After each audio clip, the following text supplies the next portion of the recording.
ખાદ્ય અને બિનખાદ્ય તેલના અગ્રણી ઉત્પાદક એનકે પ્રોટીન્સ પ્રાઇવેટ લિમિટેડે રાજકોટમાં રવિવારના રોજ ડીલર મીટનું સફળ આયોજન કર્યું હતું। આ કાર્યક્રમમાં સૌરાષ્ટ્રના આશરે 125 ડીલર્સ ઉપસ્થિત રહ્યા હતા, જેમાં ખાદ્ય તેલ ઉદ્યોગના નવા ટ્રેન્ડ્સ અને તકો વિશે અર્થસભર ચર્ચાઓ થઈ હતી। ડીલર્સ મીટના ઉદ્યોગના વિકાસ માટે વિવિધ મહત્વપૂર્ણ એવા વિષયો ઉપર ચર્ચા થઈ હતી।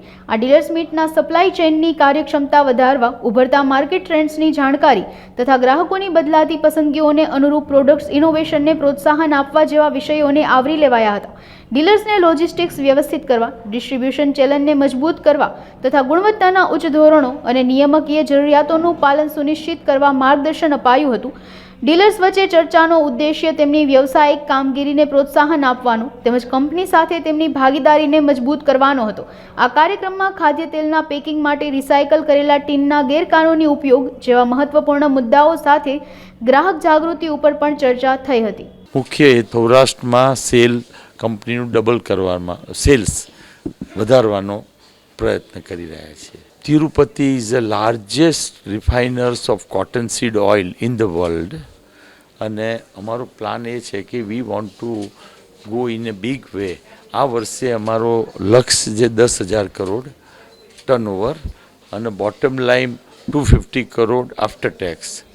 ભાવ નિયંત્રણ કપાસિયા તેલ એક જ એવી વસ્તુ છે જે 60% ગુજરાતમાં ખવાય છે, અને એના લીધે આજે સિંગ તેલનો આટલા ઊંચા ભાવ હોવા છતાં પણ ડિમાન્ડ નથી, અને વધારે વપરાશ કપાસિયા તેલ તરફ વધી રહ્યો છે।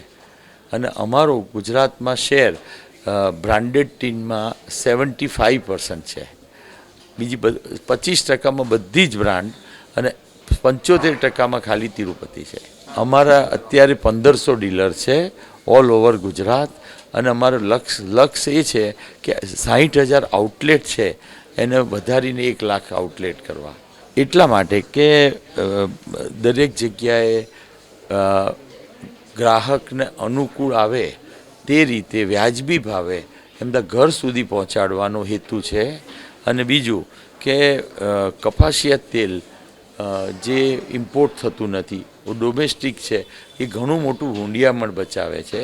એટલે અમારો પ્રયત્ન એ છે કે વધારે ને વધારે અત્યારે 35થી 40% પોપ્યુલેશન ઘરે કપાસિયા તેલ જ ખાય છે, એને 50% લક્ષ્ય પહોંચવું છે।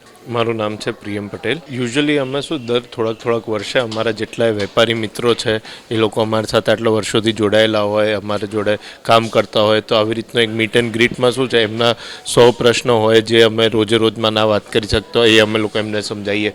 કંપની કેટલો ગ્રોથ કર્યો છેલ્લા અમુક વર્ષોમાં એ એમને દેખાડીએ, પછી આગળના પ્લાન શું છે, ઓવરઓલ માર્કેટમાં શું ધ્યાન લાગે છે, એ બધી ચર્ચા ઓપન ડિસ્કશન જેવું વધારે હોય છે। અને બીજું એમને કોઈ પણ રીતના એમને જે પણ તકલીફ પડતી હોય એ કઈ રીતના પૂરી કરીને આપણે સેલ વધારી શકીએ એના પર મેઇન કોન્સન્ટ્રેશન હોય છે। રિસાયકલિંગ ડબ્બામાં અત્યારે સરકારે એવો નિયમ લાવ્યો છે કે જૂના ડબ્બા 2018 કે 19માં FSSAIએ બેન કરી દીધેલા છે, પણ હજુ પણ એનું અમલ થઈ નથી રહ્યું। એના પર પણ અમારે બહુ વિશેષ વાત થઈ અમારા ડીલર સાથે, ને એ લોકોને બધાનું માનવું છે કે જૂના ડબ્બા જે રીતના પ્રોપરલી ક્લિનિંગ નથી થતું કે એના કારણે જે પણ માણસ ખાય એ લોકોને સ્વાસ્થ્ય માટે આ એક રિસ્ક છે, તો એ બંધ થવું જોઈએ। એના માટે સરકાર પણ માને છે, બહુ બધા વેપારીઓ પણ માને છે, કંપનીઓ પણ માને છે, પણ એનું ઇમ્પ્લિમેન્ટેશન અત્યારે FSSAI બહુ સારી રીતના કરી રહી છે, અને જો એ સ્પીડે થશે તો મને લાગે છે આપણા દેશમાં વિધિન 1 to 2 years જૂના ડબ્બાનું ચલણ સાવધ પતી જશે, જે હેલ્થ માટે, સેફટી માટે અને ગ્રાહકો માટે, અને જેટલા એ ખોટા લોકો જે કામ કરી રહ્યા છે એ બધા જૂના ડબ્બામાં કરી રહ્યા છે। કોઈ પણ છેતરામણી થતી હોય ગ્રાહકની એ જૂના ડબ્બામાં થઈ રહી છે। સરકારનું GSTનું ઇન્કમ ટેક્સની જે ચોરી થઈ રહી છે એ બધી આ વસ્તુમાં થઈ રહી છે। તો એક વસ્તુ બંધ કરવાથી મલ્ટિપલ સરકારને ફાયદા છે, અને ગ્રાહકને સૌથી મોટો ફાયદો છે એને સારો પ્રોડક્ટ અને જે એમને ખરીદ્યું હોય એ જ મળે, અને કોઈ હાઇજીનના કે એના ઇસ્યુ ના હોય। ચેલેન્જીસ ઇન્ડિયામાં ટેકનિકલી ચેલેન્જીસ નથી, ખાલી ઓપોર્ચ્યુનિટીઝ છે। આવતા 10 થી 15 વર્ષ ઇન્ડિયાનો ટાઈમ છે, જેમ છેલ્લા 20 વર્ષ ચાઇનાનો ટાઈમ આપણે જોયો છે, આ 15 વર્ષ ઇન્ડિયાનો ટાઈમ છે। અને આ ટાઈમમાં આપણે કોઈ પણ બિઝનેસ, કોઈ પણ કસ્ટમર, કોઈ પણ રીતના જો આપણે દેશ તરીકે આપણે ગ્રો ના કરી શકીએ તો પછી એ આપણી